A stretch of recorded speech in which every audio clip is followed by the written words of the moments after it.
Hello guys! Welcome back to our channel. Mag voice over tayo. Matagal-tagal na din hindi tayo naka voice over. Ito guys yung uwi na kami ni Roger. So sad. Hindi ako umiyak dun sa bahay nila guys para hindi makita ng mga in-laws ko. Kaya ayaw kong mag-iyak-iyak doon. After more than 2 months of unboxing gifts guys, grabe yung pinaranas ni Lord sa akin doon. Hindi ako makapaniwala hanggang ngayon guys. Kaya maraming salamat po sa lahat ng mga nagpadala sa akin ng mga gifts guys.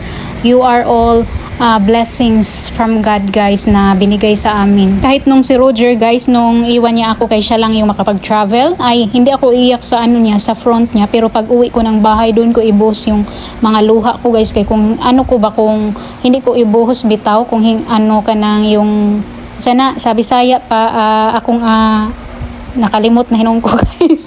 Akong pugnan, hindi ako maging okay, kaya kailangan ko siyang iiyak para mawala yung sakit na naramdaman ko, yung lungkot ba. Kaya umiyak talaga ako doon guys kasi na-miss ko yung UK, na-miss ko yung family ni Roger, yung mga followers ko na nag-message. Grabe ka mga touching yung message guys, lalo na yung message ni Miss A at saka ni Miss iPhone. Andun ako sa airport, pagka before the flight nag-message din si Miss iPhone sa akin, naiyak ako. Grabe talaga guys, very emotional yung pag-uwi ko from UK. Until now parang maiyak pa din ako, pero I have to sink in myself guys, nandito na ako sa Pinas. Unsa man is Inday, oy naghilak, hindi ko talaga mapigilan guys. So very emotional ako yung pag-uwi sa, hindi ko alam, basta I love UK guys.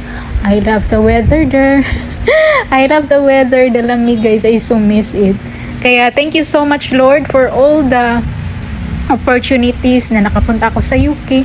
Very memorable talaga for me. Yung paiyak-iyak ako kanina guys, tapos dito na kami sa plane, gilingaw ako ni Roger guys para matawa ako. Ito pala yung habol dito sa airplane guys, may habol pala. After more than 13 hours from London to Singapore guys, wow, I so love the view.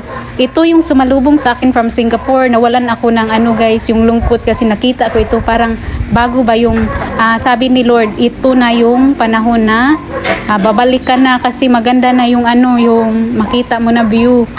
Bagong mata pa yan si Inday guys. Singapore na pala, kaya I so love it. The airport guys, I can say very nice airport in Singapore. The best ever of all the airports I've been to guys. Grabe, napakaganda. At ito yung view, tingnan nyo, maagang maaga, ito ang ganda ang sumalubong sa amin. Nag-transfer na kami ng terminal guys kasi yung flight namin is mag Singapore to Cebu na naman kami. Pumili talaga kami na Cebu guys. I love Cebu Airport guys in the Philippines. At dahil sobrang mainit na guys, ay tinanggal na ni Inday yung 5 layers.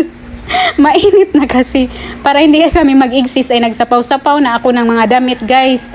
Worth it kasi para hindi tayo makabayad, mahal baya yung excess baggage guys pag nasa airport ka na. Kaya very thank you Lord, hindi tayo na kay grabe din yung ko guys, yung effort ba na magsapaw-sapaw. While waiting sa flight namin pa Cebu guys, ay namangha ako dito sa grabe ka high-tech nila na wheelchair guys. Tingnan nyo, sila na yung maghahanap sa mga pasahero na hindi makalakad. Grabe ka high-tech guys. Tingnan nyo, sa Singapore airport yan. At finally, andito na kami guys sa Cebu at inantay na namin yung luggage guys. Ang bilis lang guys, at very recommended Singapore Airlines guys. Walang nawawala sa mga bagahe namin guys. Kahit mamahalin yung mga bigay ng followers ko, wala. Lahat ay intact po.